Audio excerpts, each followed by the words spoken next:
Il est 23h47. Tu regardes l'heure et tu te dis « encore 5 minutes ». Mais ces 5 minutes deviennent 1 heure. Tu scrolles, tu grignotes, tu t'enfonces sans t'en rendre compte. Et quand enfin tu reposes ton téléphone, tu sens ce mélange bizarre, un petit plaisir instantané, mais derrière une fatigue, une culpabilité, comme si ton énergie avait été siphonnée. Et c'est pas de ta faute. Ton cerveau est piégé par un système qui a appris à jouer avec tes envies. Comme un marionnettiste invisible qui tire les ficelles encore et encore. Et si tu veux couper ces fils, tu dois d'abord voir où ils se cachent. Imagine Thomas. Chaque matin, il se réveille et son premier geste, ce n'est pas de s'étirer, ni de boire un verre d'eau. Non, il attrape son téléphone. Il déverrouille. Résultat, il est en retard, stressé, et il a déjà cramé une partie de son énergie avant même de sortir du lit. C'est ça le piège. Nos addictions ne ressemblent pas à de gros monstres qu'on voit arriver. Elles sont invisibles, planquées dans des petites habitudes banales. Chaque fois que tu prends ton téléphone, c'est comme si tu ouvrais une boîte de chocolat. Tu penses en manger un et tu finis le paquet. Le problème, ce n'est pas toi qui es faible. C'est ton cerveau qui est câblé pour chercher la récompense immédiate, comme un chien qui attend sa friandise. Et ces applis, ces produits, ces habitudes, elles savent exactement sur quel bouton appuyer pour t'avoir. Mais il y a une sortie.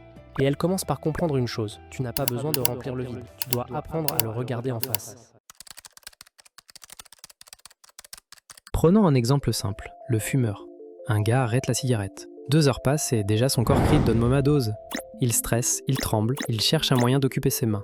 La plupart des gens échouent ici, parce qu'ils veulent absolument remplacer un chewing-gum, une clope électronique, un café.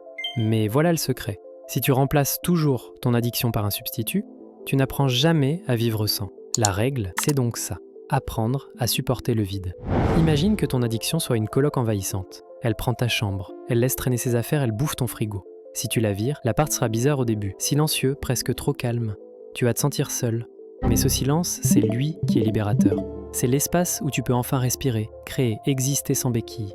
Beaucoup échouent parce qu'ils refusent de passer par ce silence inconfortable. Mais c'est exactement là que la transformation commence.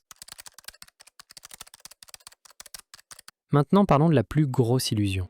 On croit que l'addiction nous apporte du plaisir, que c'est un petit bonheur dans la journée. Imagine, tu te cognes le pied contre le coin d'une table. La douleur est atroce. Puis au bout d'1 minute, la douleur baisse un peu et tu ressens un soulagement. Est-ce que c'est du plaisir? Non. C'est juste l'arrêt d'une douleur que tu n'aurais jamais dû avoir. L'addiction, c'est pareil. Quand tu fumes une cigarette, tu ne ressens pas un vrai plaisir. Tu ressens juste le soulagement du manque que la cigarette précédente a créé. Ok, maintenant qu'on a vu la théorie, passons au concret. Il existe des techniques simples, presque ridicules, mais incroyablement efficaces. 1. La règle des 10 minutes. Tu as une envie? Ne dis pas « je ne vais pas le faire », dis « ok, je le ferai », mais dans 10 minutes. Souvent, le craving passe tout seul. Et si au bout de 10 minutes, il est encore là, tu recommences. C'est comme reporter un rendez-vous gênant encore et encore jusqu'à ce qu'il disparaisse. 2. Les rituels alternatifs. Exemple, tu veux arrêter le sucre. Tu as l'habitude de grignoter après le dîner. Crée un nouveau rituel, va marcher 5 minutes, prends une douche ou prépare un thé. Ton cerveau aime les routines. Change la séquence et tu changes le programme. 3. Nommer ton addiction. Ça a l'air bizarre, mais ça marche. Donne-lui un nom ridicule. Exemple, ton téléphone égale le vampire. Chaque fois que tu tends la main, dis « Attends, est-ce que j'ai envie de nourrir le vampire ?» Ça casse l'automatisme. 4. La règle des environnements. On y revient dans le prochain chapitre, mais retiens ça. Si ton placard est rempli de gâteaux, devine quoi? Tu vas les manger.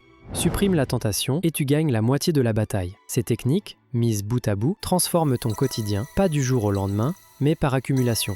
Et chaque petite victoire compte.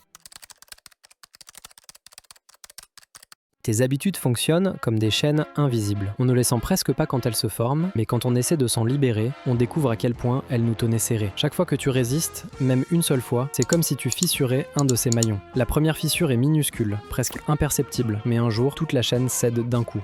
La règle est simple, brutale, mais libératrice. Priver, couper, laisser mourir. C'est douloureux au début, mais c'est ainsi qu'on se réapproprie sa liberté.